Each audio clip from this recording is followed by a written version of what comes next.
Welcome to the Wonder Woman Club podcast. We bring you conversations that will inspire, empower, and educate you to thrive both in business and in life. My name is Vash Naidu, and I'm your host, an intuitive fempreneur coach and the founder of the Wonder Woman Club, a global community of phenomenal women doing phenomenal things in the world. Let's get started.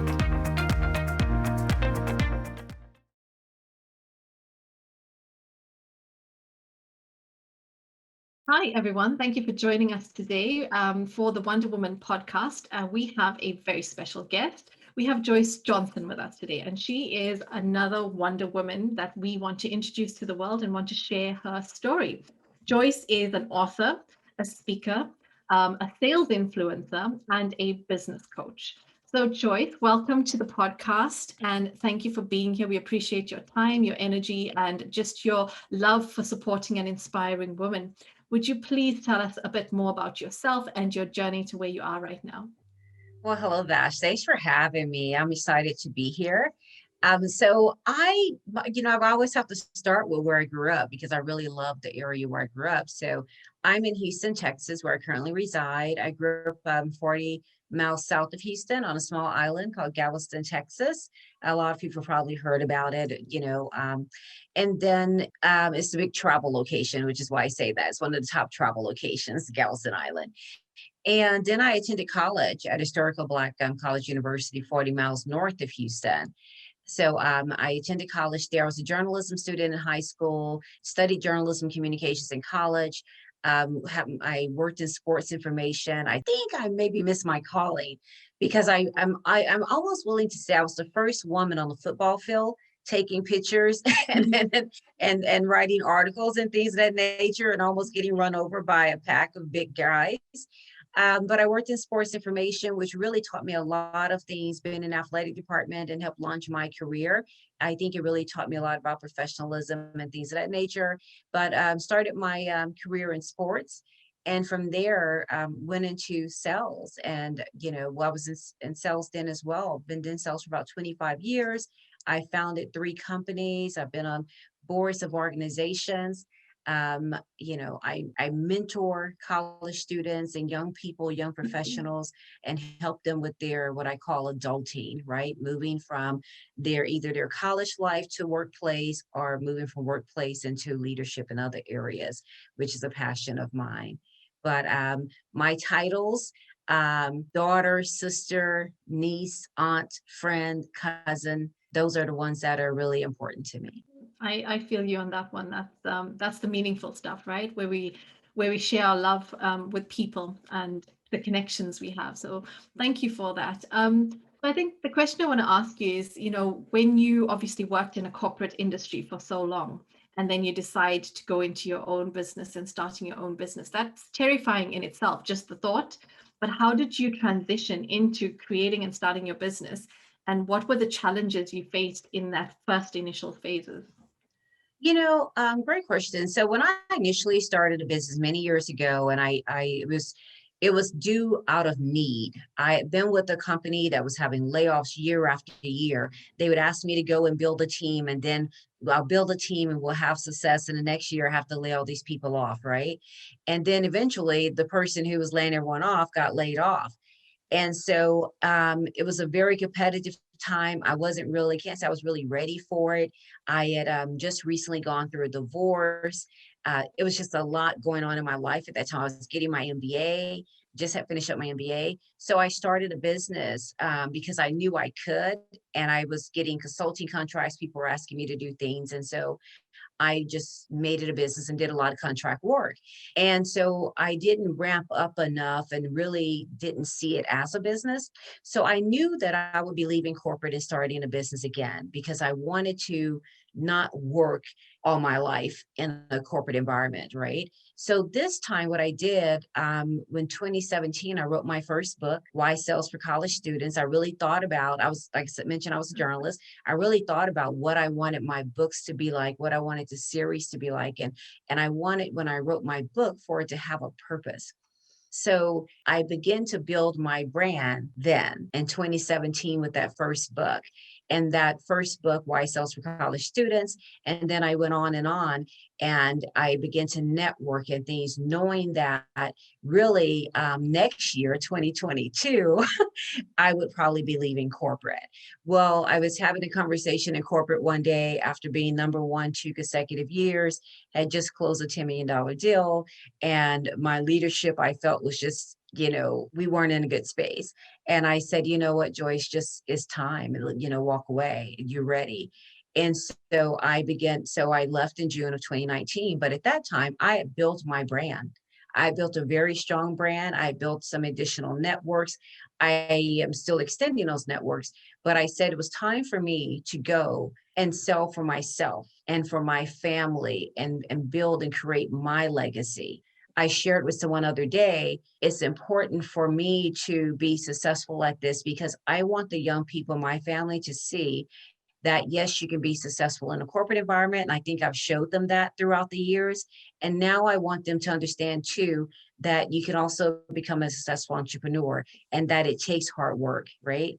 And so I want to build that legacy for my family. I don't want us to be in a box, right? I want Yeah. them to see what possibilities look like. I love that because, that's such a, like, that touches my heart space because I think when we think of life and we think of everything we can go through, it's whether we can actually instill possibility and hope in others for creating something for themselves. Because sometimes we're so limited by our circumstances, our environment, our cultures, our beliefs, all of those different things. But being able to help people to see possibility and hope and dream bigger, that changes the landscape massively. So absolutely love that. Yes. And I think, with what you've done, you've created this network and you started to put yourself out there before you started your business, which is such a smart thing to do from anyone who's thinking about starting a business as well. Is sometimes we take the leap and we're like, okay, now we need to get our ducks in the line. But that pre-preparation, getting your ducks in the line can really make the difference as to how successful you are and how quickly you can reach success in your business as well, which I think is a key factor to note for anyone that's listening. Because if you are in a role right now and you want to leave and start your own business, what are you doing now to prepare for that business as well? Because it is hard, it's not easy, and that's the truth, right? We That's all the go through the truth. And it's challenges. still hard. And like I said, I did it a couple of years before I wanted to, but when I talk to people now, they're like, oh my gosh, when we look at your company and what you've done and what you guys are accomplishing, of course, we had COVID. I wasn't, no one could be prepared for that, right? But I did know when I left corporate that I would be okay if my company didn't make money for a few years. And I think everyone needs to understand that too, because you may not be profitable right away, right? Yeah. And then for COVID hit, you may have some. So I wanted to make sure that I was positioned for the long haul, Yeah. right? And so when people look at, well, I get this all the time, and I'm in shock when people say it to me, but they're like, your company looks like you guys have been in business 10 years, the things you've done. But that's because I was already preparing for those things. And I knew what they were going to look like. Yeah, I think that's the skill, and it's knowing risks in your business and actually being able to plan and mitigate for risks. Because not a lot of businesses do that as well, especially when you're a small solopreneur and you have an amazing idea and you go with this concept and you're so excited by all those things, but then you forget all the other businessy side of things, which is risk and how we can be impacted by risk. And if you're not prepared for it, it could make and break you, which is, Yes. massive. And that you can't do everything on your own. When I started the business before, like I said, just out of sheer necessity, I did have one partner, one of my mentors in college. We went together and on a contract with the county, but everything else I was doing, pretty much on my own and networking through people. But I said that I was going to hire people to do certain things and that I knew that I would have that in my budget and I would be able to pay those people to support me, you know, through a certain period. Yeah. So where a lot of people that I knew was not having help and trying to do everything, you just can't. I already work 23 hours out the day, so I can't work that 24th Yeah. hour. And so, I also was prepared for that to be able to maintain the people that supported me. Absolutely. I think with your professional and both your corporate and your entrepreneurial background, everyone knows a business is not a business until you have sales. So what are your top tips on the sales process, on being a good saleswoman or salesman. What are your top tips around those areas? Making those connections, those true connections, like you and I kind of had before the video started, but making those really true connections. What I realized that I'm having to reach out to some different connections, and I think and remember that you're always selling. You're selling yourself. You're selling your brand. You're selling your product, your service, your information. Be very clear on what you're selling first, right? But Yeah. know that all those other things go into it, but be very clear on your product, be very clear on your service. And but that process starts, especially during this time with COVID, when you can't go see people. It starts with making connections. A friend of mine, my publisher, always says the biggest thing between sales is the R in contract, right? He says there's contact and there's contracts, and the R really stands for relationships. So you've got to be able to know how to build those relationships Yeah. and nurture those relationships, because like our conference this year, our annual conference, our sales conference is 2021, the new sales era.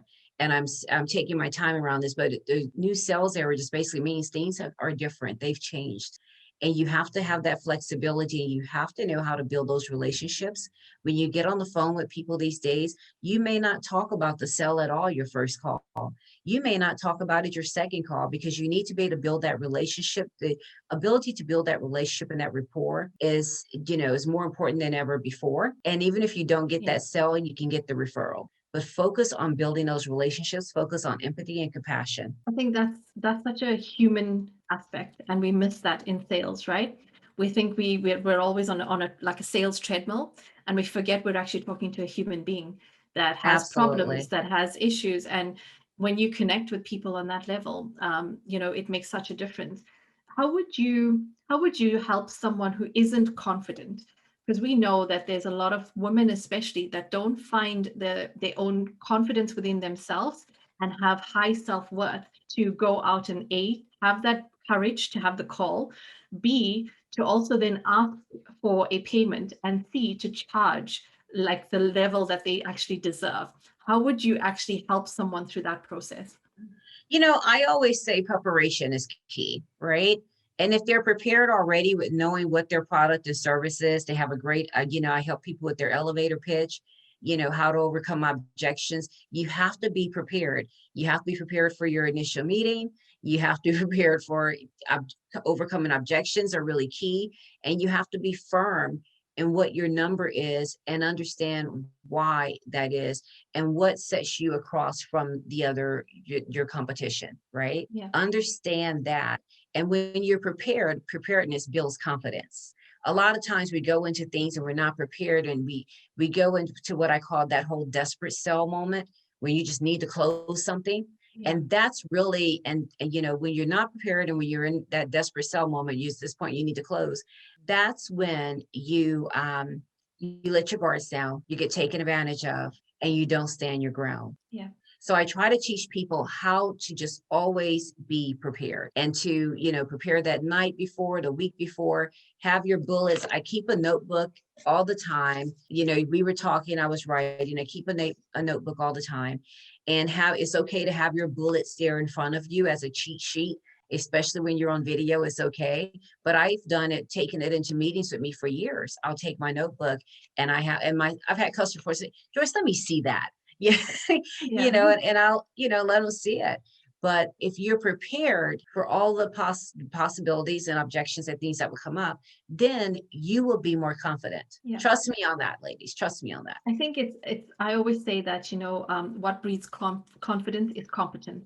And when you can become competent in something, right, you have that confidence level. And in order to become competent, you have to do something.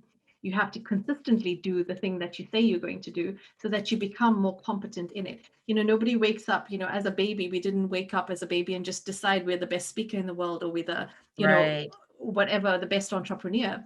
It takes competence, it takes failing. And failing is actually, for me, I define that as just one way it didn't work. Now I'm going to find the next way that it's going to work. If that doesn't, I'll find the next way. And it's just that kind of perception around it. if you can become prepared, if you can learn about whatever you want to do and understand your market, your industry, your customers, all of those kind of things, it makes such a huge difference. So yeah, I think Sometimes. it's, go on, sorry. Now, so and sometimes we spread ourselves too thin, right? My what I do is very niche. I talk about sales and college Yeah, students and young professionals. It's very niche, right? I'm not trying to be all to all, and I yeah, think that's important. And just you talked about being that prepared to be competent. When you start something, study it. Get a coach if you need to. I listen to a lot of webinars. I listen to podcasts. I sign up for conferences and things like that so that I can study and understand. When I was asked to speak, I went and I signed up for a speaking mastermind course where and how to speaking coach because yeah, until that point I was a professional who could speak and now I needed to be a professional speaker and there's a difference. So invest in yourself, and now there's so many platforms and things that are, there's no cost to it. Like we talked about Clubhouse where we met. yeah, You can go in Clubhouse and you can listen into some great houses and get some really good information any time of the day or night. yeah. And you have so much access to information in the technology world that we live in now. You have access to not just information, but to people. So you can reach out to people, because I think what you said about mentorship earlier on as well is so important, because you can reach out to people and ask them to mentor you. It's so surprising. Some people think that that's such a hard thing to do, but people actually will say yes if you go to them with a specific idea, specific plan, and say, this is what I'm doing. If you are clear in what you're trying to do and clear in the help you need, I think it makes it easier for a mentor to say, you know what, I think I can help you. And a lot of people are willing to give you some time. So it's like small little things like that that can make such a difference. Absolutely. And the tool for you ladies, LinkedIn. You can go to LinkedIn and when you find someone that, are doing what you want to do, reach out to them. You'll be surprised that people give you an hour of time. Have your own calendar link set up so you can send that to them and make it easy for them to look at their calendar and schedule time with you. You'll be pleasantly surprised how people will share their time with you and be willing to communicate their Thanks. success. Yeah, that's awesome information, because that's also another free tool. There's so many free tools out there. Even Calendly, you can have a free account. Like there's opportunity more than we've ever known now in this day and age. And I think if we don't take advantage of that, we are just being really naive, and we're holding ourselves back in so many ways as well. So yeah, step out of that zone of holding yourself back and just push forward. Take one step each day, and I think that makes a difference. Um, I wanted to take the conversation to a little bit of a different route now. And Okay. I think we all have experiences that get us to a certain place, and sometimes we have to fall on our knees before we rise up again.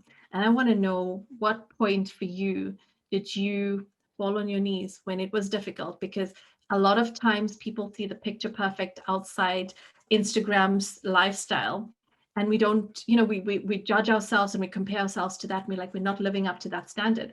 But behind the scenes, it's not very pretty. It's hard work. It's beneath that iceberg, there's so much that goes on. And I want to know, what was a moment for you that you were like, I really need to pull everything within my soul to get through this and rise up again. I was thinking about that question. I just released my seventh book, and it's somewhat of a memoir about my life in corporate America and all of the isms that I dealt with, the sexism, the racism, the ism, being a lot of times the first and only in the room. And I've been the first and only in room since I was a young girl. And I think at some point, some of that can play on your sanity. My mom says, pray for your sanity every day. And it is always a constant behind the scene. Honestly, I'm just going to be very honest. It is constantly a behind the scene struggle sometimes in every part of life that I've been in. And I know for particular, there's when I moved to Miami and I took on a role there, building a business for a plastic surgeon. And I left behind all of my corporate contracts that I had in Houston, except for one, because I really needed to dive into that business and build that product line and things of that nature.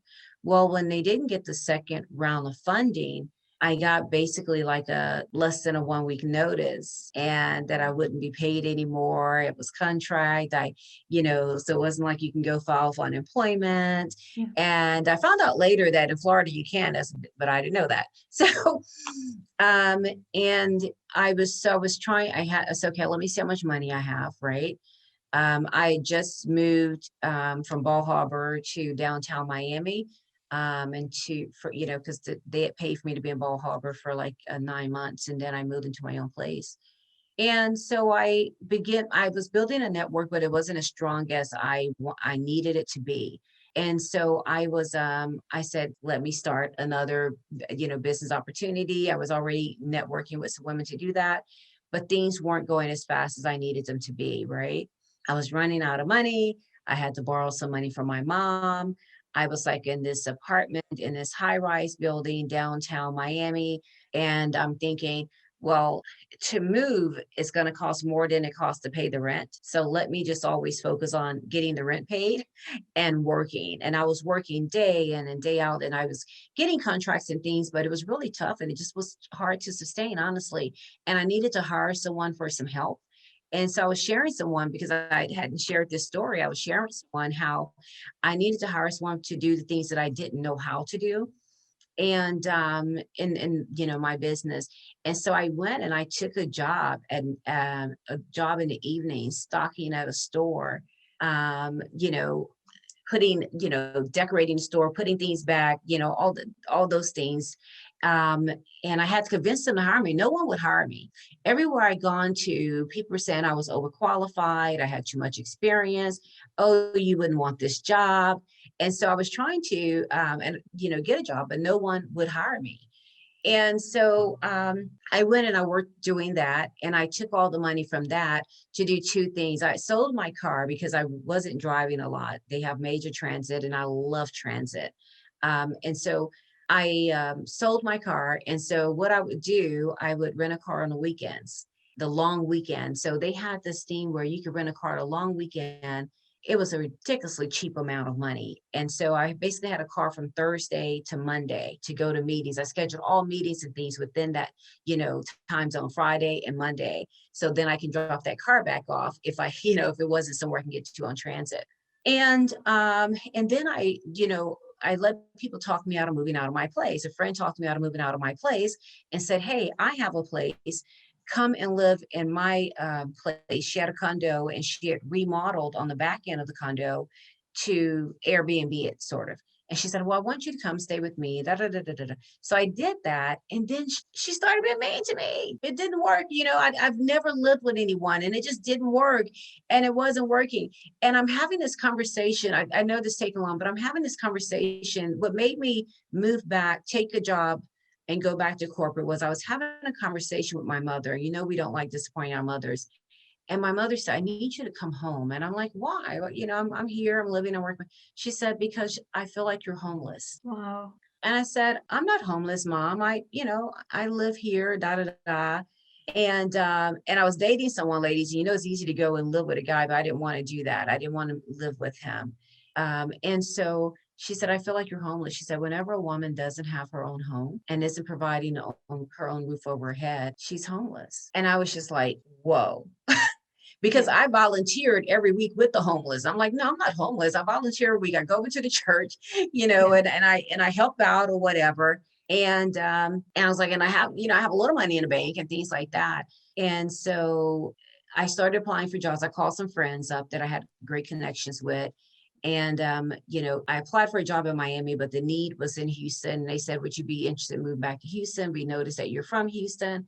I said, yes. Of course, the moment I left Miami, everyone started calling me for things. And I'm like, yeah, I'm in Houston now, and I'm kind of back in corporate and things like, and I started to leave and go back, but I didn't, at that point I was like, well, I didn't want to damage my brand or my friend's brand for, what we had done and put together to get me that role.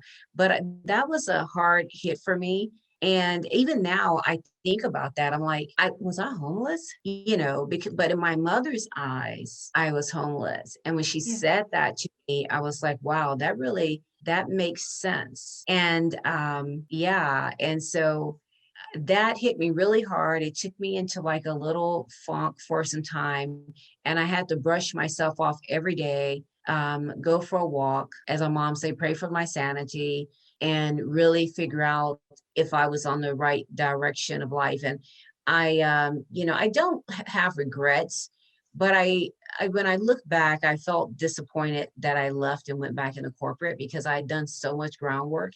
And I think that my business would have been where I wanted it to be. But again, it's the difference of creating a business out of necessity and just jumping in versus being prepared to and having a plan to start a business. But that was a raw moment for me. And then on the personal side, because I know there's a lot of, that is pretty personal, but it's personal and it's business and things. When I divorced, that was a very, very trying time for me.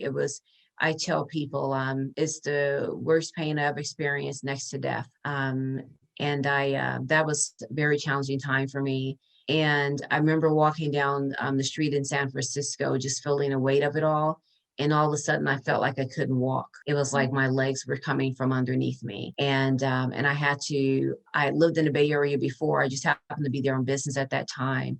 And I had to call a friend who lived in the area. And I had a flight home the next day, but it was no way I could leave. And I basically stayed at her house for a few days to just try to heal myself. And then when I got back home to Houston, I left and went to Dallas to another friend's house and stayed for a couple of weeks to try to, put myself in a support system away from my family where it wouldn't, upset my mom, Yeah. but it was a very, very trying time. And if you ever talk about a time where you're praying a lot for your sanity, that would have, those two times would have been it. Yeah. Well, thank you for sharing that, both those deep stories, because I think, the reality is that we all have challenges that we face, and it's how we rise up from them. And sometimes we don't.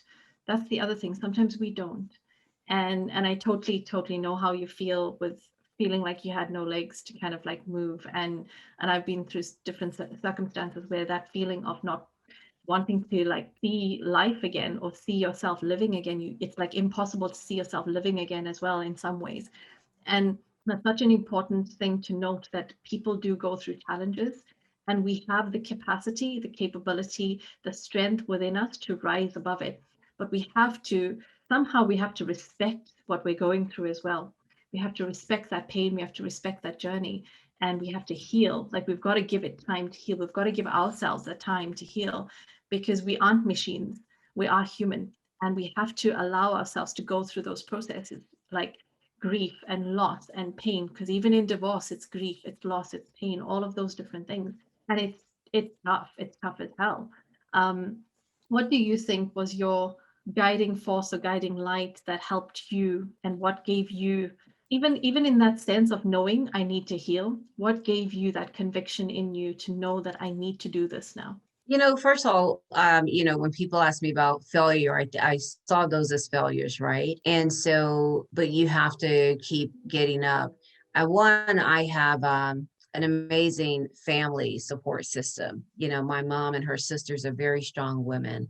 And so I have, and my siblings and even my first cousins, we almost are like siblings. I have an amazing support system.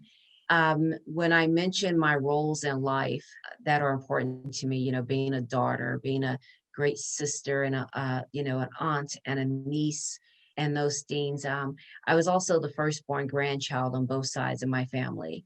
And I've always taken that as a responsibility. Like my grandmother said, well, they're watching you, right? Mm. And I pull from that strength all the time because I know that, and with my niece that I have at the time, I know that when I'm talking to myself and they're calling to check on me, and I can hear that they're worried and concerned, right? You can hear that in their voices. And you're thinking to yourself, you've got to pull out of this. I cannot allow my nieces or my sister to think that when something happens in life that you feel defeated, that it's okay to stay in that space. You have to brush yourself off and you Yeah. have to get back in the game, you know. Yeah. And I share with my nieces all the time. I have this thing, put your game face on, and I have them show me their game face. I'm like, no, no, no, change your game face. Give me your game face. You have to get back in the game. And I think, you know, but again, I have a great support system with my friends, and my family, and my I have a it's important for us women for us to tell other women that they're beautiful and they're strong and they're smart. My friends tell me that, you know, they tell me that they love me. I tell them that I love them. We tell each other, oh, you're so amazing, you're awesome. Oh, you know, and they were telling me that through that. They're like, Joyce, you are, you know, you're Yeah. amazing. You're the smartest woman I know, you know, that and you know, so every once in a while people keep telling you that you just like the bad stuff, you begin to believe the good stuff too. And it helps Yeah. you to be able to dust yourself off, right? And not Yeah. to say that at the end of the night you don't go home and put the pillow over your head and still cry some tears. It's just saying that you get up and you get back in the game. Yeah. And That's I so, always so know that you important. got to stay in the game. Yeah. It's so important. Like everything you just said, like, I mean, the whole interview has been so amazing, but it's just that, having that network of people, your family, your friends, because they're the people that you can place your safety in. When you are weak, they are the ones that will lend you like their strength, and they will also lend you their courage when you don't have courage to face the things you need to face. And I think it's so important that we, especially as women, we need to know who those people are, who we can trust in those spaces to hold us safe, and who we can be vulnerable with at those times. It's crucial. You don't share with everyone. You share with the ones that you can trust completely. And Right. I love that circle. Like every woman has that circle, and I think it's so You know, important. you know, and, you know, I say God, you guys may say life or universe, what have you, always gives you what you need. Yeah, And so happens I was in San Francisco, and just so happens that one of my most spiritual and loving and counseling of friends lived there. And I was able to go to her home. And when I was just saying about my marriage and feeling the failure and different things like that, and she said, I know that you support everyone in your life. You love everyone. You push everyone in your life. You do whatever you can for everyone in your life. So why would it have been any different in that relationship? yeah, You know, I know that you did what you could, but it didn't work, and you've got to pick yourself up. So not only did they take care of me and fix me my favorite green cheese and bring me my favorite foods and things of that nature and just let me veg out and, you know, and do nothing. But they also, during those times, you know, held me accountable to getting up. yeah. And it's almost as though, like, their words, their support, their encouragement, their love for you breathes life back into you, because Absolutely. we lose that, because it is like when a relationship ends, we'll start to think, oh, what did I do, what didn't I do, how am I supposed, like, what is wrong with me? And that all can like play into it so massively. And then you need those people that know you well, that can remind you and breathe new beliefs back into you, and take those old beliefs that are just like, because we then lose our sense of self-worth. We think we're not good enough, and all of that depth of pain. We need people to say, you know what, you're actually an amazing person. And you need your cheerleaders in life, because it's not to say we want to inflate our egos or anything like that, but sometimes we forget how amazing we are, and we need reminding. And I think that's what is so important and so crucial, to have the right sorts of people around you as well. Absolutely. And even in that corporate life, ladies, because and everyone that's listening, but even in that corporate life, because in my most recent book, No Back Doors for Me, I write about a story about a friend calling me, and she had done everything that they'd asked her to do in corporate. And she was just this amazing person, smart and sharp and things. And, you know, and she ended up, you know, leaving and having to, having to file a case and things like that. And she said to me, why wasn't I enough? Yeah, And I said, yeah.